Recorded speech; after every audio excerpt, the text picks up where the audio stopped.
जीवित पुत्रिका व्रत यानी जितिया व्रत।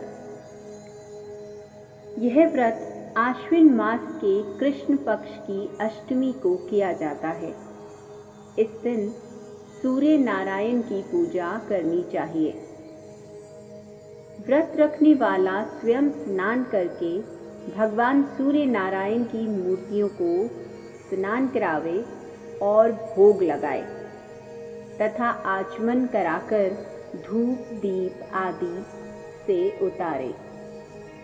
भोग को प्रसाद के रूप में बांटे। इस दिन बाजरा और चने से बने पदार्थ भोग में लगाए जाते हैं और काटे हुए फल व शाक आदि नहीं खाए जाते और न ही काटने चाहिए। जितिया व्रत को संतान की लंबी उम्र के लिए किया जाता है। 3 दिन तक चलने वाले इस व्रत के नियम बेहद कठिन होते हैं।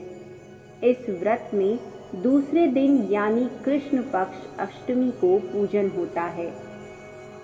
व्रत तब तक पूर्ण नहीं माना जाता जब तक इसकी व्रत कथा न पढ़ी या सुनी जाए। इसीलिए आज हम सुनेंगे जितिया व्रत की पौराणिक व्रत कथा। नर्मदा नदी के पास एक नगर था, कंचनबटी। उस नगर के राजा का नाम मलई केतु था। नर्मदा नदी के पश्चिम में बालूहटा नाम की मरुभूमि थी, जिसमें एक विशाल पाकड़ के पेड़ पर एक चील रहती थी। उसे पेड़ के नीचे एक सियारिन भी रहती थी। दोनों पक्की सहेलियां थी। दोनों ने कुछ महिलाओं को देखकर जितिया व्रत करने का संकल्प लिया और दोनों ने भगवान श्री जीव उत्वाहन की पूजा और व्रत करने का प्रण लिया। लेकिन जिस दिन दोनों को व्रत रखना था, उसी दिन शहर के एक बड़े व्यापारी की मृत्यु हो गई और उसका दाह संस्कार उसी मृत स्थल पर किया गया। सियारिन को अब भूख लगने लगी थी। मुर्दा देखकर वह खुद को रोक ना सकी और उसका व्रत टूट गया। पर चील ने संयम रखा और नियम व श्रद्धा से अगले दिन व्रत का पारण किया। फिर अगले जन्म में दोनों सहेलियों ने ब्राह्मण परिवार में पुत्री के रूप में जन्म लिया। उनके पिता का नाम भास्कर था। चील बड़ी बहन बनी और उसका नाम शीलवती रखा गया। शीलवती की शादी बुद्धिसेन के साथ हुई। सियारन छोटी बहन के रूप में जन्मी और उसका नाम कपूरावती रखा गया। उसकी शादी उस नगर के राजा मलई केतु से हुई। अब कपूरावती कंचनबटी नगर की रानी बन गई। भगवान जीवतवाहन के आशीर्वाद से शीलवती के 7 बेटे हुए, पर कपूरावती के सभी बच्चे जन्म लेते ही मर जाते थे। कुछ समय के बाद शीलवती के 7 पुत्र बड़े हो गए। वे सभी राजा के दरबार में काम करने लगे। कपूरावती के मन में उन्हें देखकर ईर्ष्या की भावना आ गई। उसने राजा से कहकर सभी बेटों के सिर काट दिए।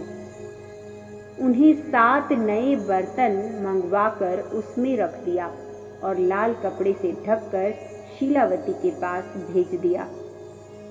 यह देख भगवान जीवतवाहन ने मिट्टी से 7 भाइयों के सिर बनाए और सभी के सिर को उसके धड़ से जोड़कर उन पर अमृत छिड़क दिया।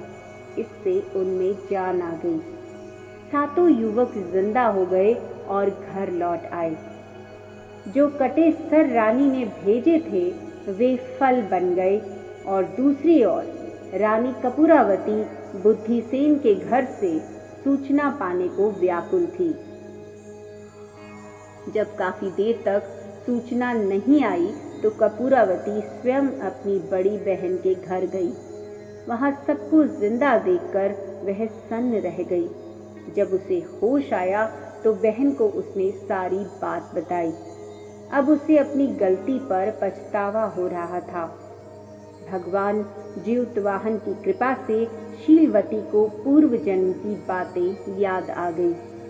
वह कपूरावती को लेकर उसी पाकड़ के पेड़ के पास गई और उसे सारी बातें बताई। कपूरावती बेहोश हो गई और मर गई। जब राजा को इसकी खबर मिली तो उन्होंने उसी जगह पर जाकर पाकड़ के पेड़ के नीचे कपूरावती का दाह संस्कार कर दिया। जितिया व्रत की एक और पौराणिक कथा इस प्रकार है।